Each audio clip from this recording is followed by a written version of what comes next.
Good morning, guys. It is Diane. Welcome to my home. Today, well, before I start, because I don't want to interrupt when I get started on it, I just want to say, if you are liking my videos, please subscribe. Click on the bell so you will be notified when I release another video. And I'm painting tomorrow. I'm painting a bird tomorrow. So be sure and watch tomorrow. Okay. And thanks for watching. Here we go. Now, at the risk of you thinking that I'm weirder than you already think I am, I'm going to tell you that sometimes I think of something and it actually happens. It doesn't happen much. Hardly at all. I would say my whole life, and I'm 75, that it's only happened maybe, I would say maybe 18 times. Now that's not much. That's not much at all. I just got a little bit of it and it's too much. I don't want any of it. I don't want any of it.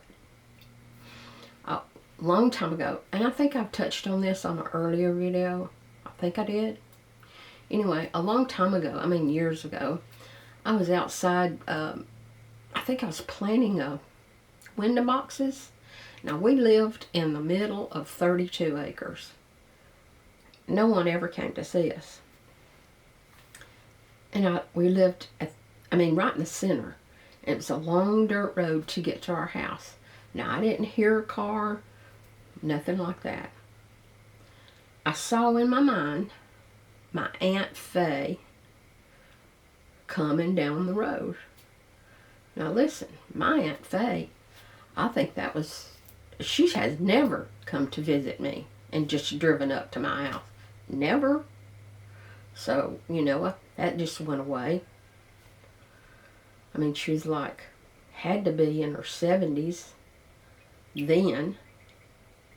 She's 96 or 97 now. Still doing great. But anyway, then all of a sudden I heard a car. I turned around and looked. I could not believe it was my Aunt Faye driving down my road. Oh my gosh. And I went, there it is again. Just things like that. Just small things. Do you know how things flitter through your mind on a daily basis, all day long? Never stops. Well, sometimes I would have these things, and I never told anyone, ever. I mean, why? How? Why would I? I mean, it's just something goofy about me. Why would I share that? I don't even know why I'm sharing it now. Although, this one was the last one that I can remember having. Well, for sure, it's the last one. Okay. I told you my daughter was an interior painter a few years ago.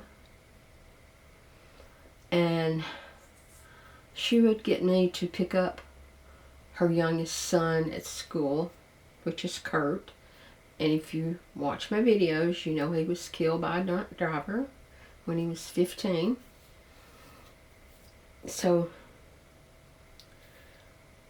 I guess when he was 13, maybe, I started having these thoughts. And I know you all think of bad things and go, oh, God, I hope that never happens.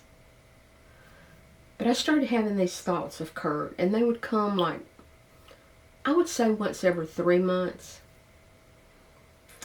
I knew that he was going to die. And I thought, oh, that can't happen. Why am I thinking that? God, please take that away from me. I don't want to think about that. Like every 3 months I would think about it. And it's like I knew something was going to hit him. Now, he rode his bicycle up and down our 2-lane road in front all the time. I mean, there's hardly anyone on the road. Unless you live on this road, there's no reason to be on this road because it makes a square and, you know, it goes nowhere except to our homes. So I would start, you know, and his mom was always working. I lived next door. He'd come see me all the time. He'd go, I'm going to ride my bicycle. And I'd say, Kurt, please be careful. If a car's coming, just pull over to stop, you know. He'd say, okay. And I was always looking out the window, checking on him, wondering about him. And it persisted for over 2 years. Over 2 years. Now, Ashley called me and asked me to pick him up from school one day, which I did quite frequently, that she wouldn't be through painting and she couldn't pick him up. So she'd asked me to run to town and pick him up. So I did that. And on the way home, Kurt said, now this was probably, I would say, 5 months before he died. He said, Gran, I've been having these dreams. I mean, and I've had it more than once. I mean, many times, Gran. And I said, what is it? And he said, well, they scare me. And I said, well, tell me about them. What do you mean? And he said, well, I'm riding my bicycle, and in front of me, all of a sudden, there's this black hole. And I run into it, and then I wake up. And it's so scary. Well, as soon as he said that, I swear, it was like somebody poured a gallon of cold water right over me. I mean, it just, it felt so bad. I said, Kurt, let's pray about this. Ask God to take that away, because I don't want you to be scared. So he reached over and took my hand across the console. I was in my van, and we held hands, and although I'm driving, I'm praying. His eyes are closed. And I asked God to take it away from us. It's scaring him, Lord. We don't want Kurt to be afraid. There's nothing he should fear. So we prayed, and that was good. Then we had a little talk. And I said, you know, you believe in Jesus, right? And I said, when you die, you know where you're going, right? And he said, sure. And I said, just remember that everything, no matter what happens, everything will be okay. And you don't have to fear anything. You're not supposed to be afraid of anything. I wanted to make that clear to him. Not to be afraid of anything. Now, I'm not saying I was preparing him to die. No, I just didn't want that child to be afraid. I just didn't want him to live in fear. So, about 2 months later, he came up to my house, which he did on a regular basis. And he said, Gran, I have not had that dream again since we prayed about it. And I said, Kurt, I am so happy. I knew that would work. God takes care of all of our problems. And then,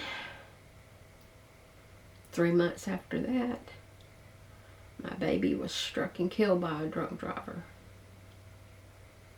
And he passed away. That's a premonition I wished I'd have never had. I was mad at God. I was furious with God. I'm not going to lie. I kept saying, why did you give me that premonition? Was it supposed to help me? Prepare me for his death? Well, it didn't. I'm not prepared. I'm devastated. I mean, I didn't understand why I had that. And I still don't. But it's not for me to understand everything. I know that now. I know that now. And I honestly feel like Kurt, I know this is a wild statement. I know that he was supposed to die at a young age. I don't know why I'm telling you this, but I really believe that. I really believe that. And I know that it was the way it was supposed to happen for whatever reason. But I know he's okay now. I know he's okay. I just wanted to share that with you. Please don't think I'm weird, because I'm really not that weird. It doesn't happen very much. And never at all anymore. I thank God went, okay, I won't give you those anymore. Anyway, I miss my Kurt. Thank you for watching. I love you guys. And remember, love's coming your way.